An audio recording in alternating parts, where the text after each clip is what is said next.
तर लाडक्या बहिणीनो, तुमच्यापैकी अनेक लोक मला कमेंट करून सांगतात, की दादा जास्त काय व्हिडिओमध्ये बडबड करत जाऊ नको बाबा. 10 ते 15 मिनिटाची व्हिडिओ बनवण्याऐवजी फक्त 1 ते 1.5 मिनिटाचा व्हिडिओ तू बनवत जा आणि त्यामध्ये फक्त पैशाची तारीख सांगत जा. तर मित्रांनो, तारीख मी स्वतः लिहित तर नाही कधीच आणि मी मनाची तारीख तर सांगतच नाही. जी अधिकृत तारीख असेल तीच मी तारीख सांगत असतो. तरी पण तुमच्या विनंतीला मान ठेवून मी 10 मिनिटाचे व्हिडिओज बनवणं बंद केलं आहे आणि आता फक्त 1 ते 2 मिनिटाचे व्हिडिओज मी बनवत आहे. लय झालं 3 मिनिट. तर मित्रांनो, त्यामध्ये फक्त मी एवढं सांगणार की पैसे यायची तारीख काय आहे, पैसे कधी येणार आणि किती रुपये येणार एवढं सांगणार आहे.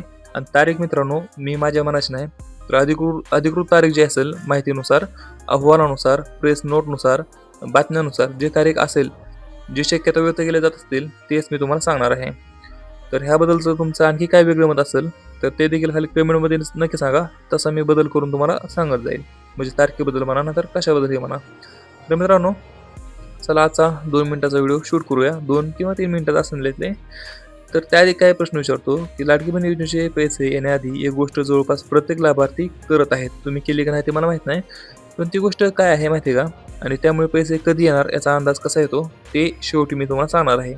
कारण शेवटी मी पैसे किती येणार आणि कोणत्या कालावधीमध्ये म्हणजे कोणत्या तारखेला पैसे जमा होणार हे देखील सांगणार आहे.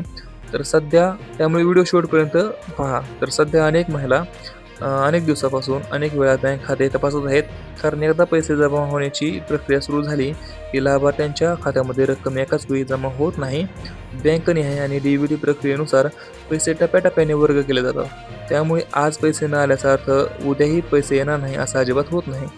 याच कारणामुळे काही लाभार्थ्यांना आधी रक्कम मिळते तर उर्वरित लाभार्थ्यांच्या खात्यामध्ये पुढील काही दिवसामध्ये पैसे जमा होतात. त्यामुळे घाई गडबडीमध्ये चुकीच्या बातम्यांवरती विश्वास ठेवण्यापेक्षा तुमचे बँक खाते नियमित तपासणे अधिक महत्त्वाचे आहे. त्याचबरोबर आता सर्वात महत्त्वाची माहिती, पात्र लाभार्थ्यांच्या खात्यामध्ये किती रुपये येणार, म्हणजे 1,500 रुपये येणार की 2,100 रुपये येणार की 3,000 रुपये येणार. तर सध्या मित्रांनो, सध्याच्या माहितीनुसार तुमच्या खात्यामध्ये 1,500 रुपयेचे येणार आहेत.